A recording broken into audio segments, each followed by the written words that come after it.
விஜய் அவர்கள் இல்ல. இப்ப தமிழ்நாட்டின் முதலமைச்சர் ஜோசப் விஜய் அவர்கள். அதாவது கண்டிப்பா டைட்டில் கார்டுல honourable chief minister of Tamil Nadu Joseph Vijay அப்படின்னு சொல்லிட்டு வரும். அதாவது ஒண்ணு சொன்னாங்கங்க, நீ படத்தை இப்பவே ரிலீஸ் பண்ண விடு. இல்லன்னா படம் படம் ரிலீஸ் அவர் முதலமைச்சர் ஆனதுக்கு அப்புறம் படம் ரிலீஸ் ஆச்சுன்னா ஹானரபிள் சீஃப் மினிஸ்டர் ஆஃப் வரும். அதனால அசிங்கப்பட போறது யாரு ஆட்சி போச்சுன்னு சொன்னாங்க. கடைசியில பாத்தீங்கன்னா அவங்க சொன்ன மாதிரி நடந்துருச்சுருங்க. அதாவது விஜய் அவர்கள் கூட இவ்வளவு கான்பிடண்டா இருந்திருக்க மாட்டாங்க.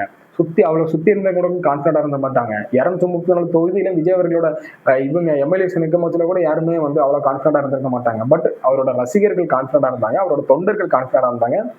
ஏன் அவர் சொன்ன மாதிரி ஒவ்வொரு வீட்லயும் ஒரு தொண்டர்கள் இருந்திருக்காங்க. அந்த தொண்டர்கள் ஓட்ட போட்டு முதலமைச்சர் சீட்ல உட்கார வச்சுட்டாங்க.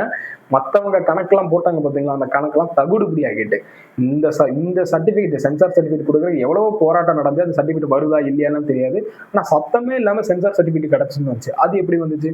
அதுக்கு முன்னாடி நமக்கு எவ்வளவு பிரச்சனை என்ன நடந்துச்சு, கோர்ட் வரைக்கும் போனாங்க. இப்பயும் அவங்களுக்கு சென்சார் சர்டிபிகேட் கொடுக்கல. பட் அவர் சிஎம் ஆனதுக்கு அப்புறம் சென்சார் சர்டிபிகேட் கிடைக்குது, சத்தமே இல்லாம கிடைக்குது. பட் ஏதோ ஒரு வழியில நாளைக்கு இந்த படம் ரிலீஸ் ஆக போகுது. எல்லாரும் மிகப்பெரிய அளவுல திருவிழா மாதிரி கொண்டாடணும்னு சொல்லிட்டு நினைக்கிறாங்க. எஸ், கொண்டாடுங்க. இது வந்து ஒரு சில பேருக்கு தொண்டர்களா இருக்கலாம், நிறைய பேர் ஃபேனா கன்வெர்ட் ஆகலாம். தொண்டர்கள் வந்து ஃபேனா கன்வெர்ட் ஆகி கடைசி படம் நம்ம கொண்டாடணும் அப்படின்னு சொல்லிட்டு நிறைய பேர் நினைக்கலாம். நினைங்க, அதை பத்தி பிரச்சனையே கிடையாது. பட் ஒன்னே ஒண்ணு, மக்களுக்கு இடையூறு இல்லாம பண்ணுங்க. இதையே உங்களுக்கு அரசியலா கன்வெர்ட் பண்றதுக்கு இங்க நிறைய வாய்ப்புகள் இருக்கு. நீங்க பண்ற ஒரு சில அலப்பறைகளை அரசியலா கன்வெர்ட் ஆகும். இந்த பாத்தீங்களா, இந்த மாதிரிதான் இவங்களோட தொண்டர்கள் ரசிகர்கள் அப்படின்னு சொல்லிட்டு இதுக்கு முன்னாடி நீங்க பண்ணதெல்லாம் விட்டுட்டு இப்போ நீங்க என்ன பண்ண போறீங்க அப்படின்னு சொல்லிட்டு தமிழ்நாடு உச்சு நோக்கும். ஏன்னா இப்போ நீங்க அப்படி கிடையாது. இப்போ நீங்க அவங்களோட ஃபேனா கிடையாது. இப்போ நீங்க உங்களோட தொண்டர்களா இருக்கீங்க. என்னதான் ஒரு படம் ரிலீஸ் ஆனாலும் இவங்களோட பார்வையில சினிமா வேற அரசியல் வேறன்னு சொல்லிட்டு யாருமே பார்க்க மாட்டாங்க. ரெண்டுமே கோர்த்து வச்சுக்கிட்டு நீங்க என்ன பண்ண போறீங்க அப்படின்னு சொல்லிட்டு எல்லாரும் வேடிக்கை பார்க்கறதுக்கு ஒரு கூட்டம் இருக்கதான் செய்யும். ஓகே, இங்க ஜனநாயகம் படம் கிட்டத்தட்ட 1.5 கோடியோ பேர் ஆன்லைன்லயே பார்த்துட்டாங்க. இந்த படம் ரிலீஸ் ஆனா வெற்றி பெறுமா வெற்றி பெறாதா அப்படிலாம் கேட்டுட்டு இருக்கீங்க. கண்டிப்பா சொல்றேன், இது வெற்றி பெறும். ஏன்னா அங்க இருக்கிறது விஜய் அவர்களோட பிராண்ட், சும்மா கிடையாது. விஜயின் பேருன்னு சொல்லிட்டு பவர்ஃபுல் நேம், பவர்ஃபுல் பெர்சன். அதனால வந்து கண்டிப்பா அந்த படம் பிளாக் பஸ்டர் தான் அடிக்க போகுது. ஏன்னா அவரோட கடைசி படம் வேற. எல்லாரும் ஒரு தியேட்டர் எக்ஸ்பீரியன்ஸுக்கு கண்டிப்பா போக தான் போறாங்க. எல்லாரும் பார்த்து என்ஜாய் தான் பண்ண போறாங்க. அது இந்த படம் காப்பி இல்லை அதெல்லாம் கிடையாது. அங்க விஜய் அவர்கள் இருக்காங்க. விஜய் அவர்கள் ஒருத்தருக்காகவே அந்த படத்தை எல்லாரும் பார்த்து செலிப்ரேட் பண்ணுவாங்க. அதுல எந்த மாற்றமும் இருக்க போறது கிடையாது.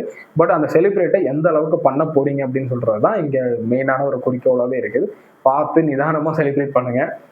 ஓவரா ஒரு கொண்டாட்டங்கள் வேண்டாம். அவங்க புசி ஆனந்த் சொன்ன மாதிரி கொண்டாடுங்க. பட் வந்து அரசியல் ரீதியா எதுக்குள்ளயுமே வராதீங்க. சினிமா நோக்கத்துல கொண்டாடுங்க. நீங்க எப்பவும் போல பண்ணுங்க. பட் மக்களுக்கு இடையூறு இல்லாம பண்ணிட்டு முடிக்கிறதுக்கு பாருங்க. என்னை பொறுத்த வரைக்கும் அதான் நான் சொல்ல முடியும். பட் இங்க ஒரு சில பேர் இன்னும் வயிறு எரிஞ்சிட்டு இருக்கிறோம். ஒரு சில பேருக்கு வயிறு எரிஞ்சு வேற என்னமோ பண்ணிட்டு இருக்கோம். இதெல்லாம் காண்டில் ஒரு சில பேர் இருக்கதான் செய்வாங்க. பட் நாளைக்கு இன்னும் கொஞ்சம் வயிறு ஏறிட்டு இந்த படம் எப்படி ரிலீஸ் ஆச்சுன்னு கூட தெரியாது. எடிட்டர் ரிலீஸ் பண்ணார் அப்படின்னு சொல்லிட்டு சொல்றாங்க. பட் அவருக்கு பின்னாடி யாராவது இருக்காங்களா அப்படின்னு கேட்கறது ஒரு கொஸ்டின் மார்க். பல அரசியல் சதிகள்லாம் தாண்டி இந்த படம் ரிலீஸ் ஆகுது. ஏன்னா அவர் ஒரு முதலமைச்சராக இந்த படம் ரிலீஸ் ஆகுறது எங்கே ஒரு வரலாற்று சாதனை தான். சரி, ஓகே. இதை பத்தி நீங்க என்ன நினைக்கிறீங்கன்னு சொல்லிட்டு கமெண்ட்ஸ்ல கமெண்ட் பண்ணுங்க. அடுத்த வீடியோல பார்க்கலாம். அதுக்கு முன்னாடி நம்ம சேனலுக்கு புதுசா இருந்தீங்கன்னா கண்டிப்பா சப்ஸ்கிரைப் பண்ணுங்க. சேனலை ஃபுல்லா செக்இன் பண்ணி பாருங்க.